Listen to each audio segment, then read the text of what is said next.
يا ويلها هتكت عرض أهلها. طالبة في الكلية المتوقع أنها إذا تخرجت وحملت الشهادة ستصبح معلمة للأجيال ومربية للأطفال، فإذا هي تعصي ربها وتخالف دينها وتبيع شرفها وتخون أهلها وتخلع حياءها. فإن لم تكن أمينة على نفسها فماذا يرجى منها؟ في يوم الأربعاء ومع نهاية الدوام في الكلية أخبرت صاحبتها التي تشاركها البحث أنها لن تأتي يوم السبت ولكنها ستحضر يوم الأحد. لقد خططت ودبرت ستخرج مع أحد الشباب في يوم السبت، فاستعارت جوال صاحبتها للاتصال بمن ستخرج معه. خرجت وهي تظن أن أحدا لن يراها، نسيت أن رب الأرض والسماء يراها. في صباح السبت مع دخول الفتيات إلى الكلية أنزلها أهلها عند الباب وكلهم فخر وثقة. أنزلوها ظنا منهم أنها ستكون في الكلية لتتعلم وتتخرج وتنفع نفسها وقبل ذلك تنفع أمتها. هذه الأمة الجريحة التي هي أحوج ما تكون لفتيانها وفتياتها، بدلا من أن تتوجه إلى بوابة الكلية اتجهت إلى سيارة الشاب الذي كان ينتظرها. لفت ذلك انتباه حارس الكلية فميز السيارة ومن فيها وأخبر أمن الكلية بذلك، فقالوا له ترقب رجوع السيارة ظهرا وقت الانصراف. سبحان الله، وصلت الجرأة بالبنات أن يركبن مع الشباب دون تردد أو حياء.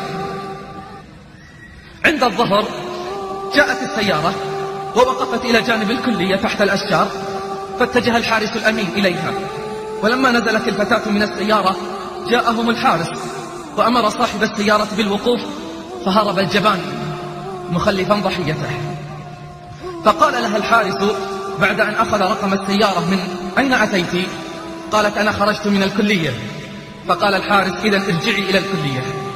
فرفضت، فلما رفضت أخذ الحارس منها شنطتها التي كانت بيدها لإجبارها على الدخول إلى الكلية، لكنها رفضت.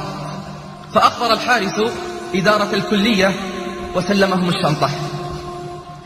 جاء شاب بعدها يطالب بحقيبة الفتاة، فأخذه الحارس إلى المكتب، ثم استدعى رجال الهيئة حماة الدين والأعراف، أسأل الله أن يحفظهم من كل سوء ومكروه. قبل قدومهم استأذن الجبان لإحضار جواله من السيارة. ذهب ولم يعد، لكن العين الساهرة الشرطة أتت به من رقم سيارته. في مساء ذلك اليوم اتصلت على صاحبتها بعد صلاة المغرب التي أخبرتها أنها لن تحضر في يوم الأربعاء. اتصلت عليها لتقول لها إني أريد مساعدتك في التستر علي، لأنني كنت في صباح ذلك اليوم من الصباح إلى الظهر مع أحد الشباب. فقالت الصاحبة سأساعدك، فمن ستر على مسلما ستر الله عليه في الدنيا والآخرة. تقول صاحبتها اضطررت أن أكذب من أجلها، بل حلفت على المصحف كاذبة.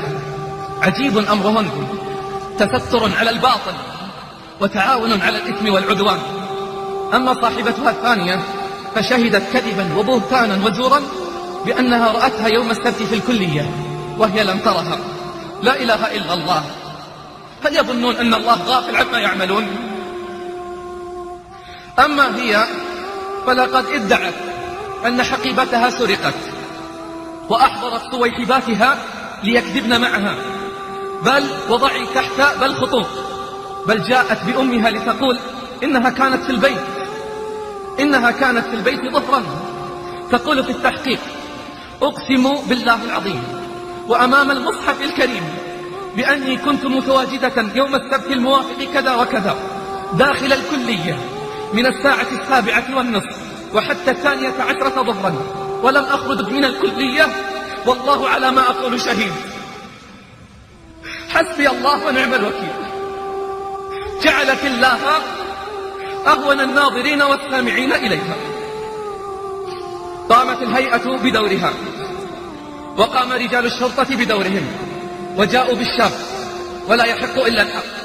أمام الأدلة والبراهين اعترف الشاب بخروجها معه، وتراجعت الصويحبات أمام الاعترافات، فخارت قواها وانكشف كذبها وعارها.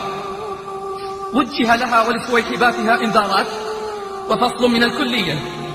فهل من المعقول أن يكن هؤلاء مربيات للأجيال وصانعات للأبطال؟ المأساة الكبرى حين جاء أبوها إلى الكلية بعد استدعائه ليوقع على إنذار الفصل. جاء مطأطئ الرأس شارد الدهن، دموعه على خده، تقول: رجعت مع والدي وأنا أتجرع قصص الموت والألم والسهام الجارحة. لم يتكلم معي طوال الطريق، لكن نظراته الصامتة تلاحقني وكأنها تقول: لقد أجرمت بحقك وحقنا، لقد شوهت ولطخت سمعتنا، إنا لله وإنا إليه راجعون. ومثلها من الغارقات كثير. وقفة. إنا لله وإنا إليه راجعون. ومثلها من الغارقات كثير.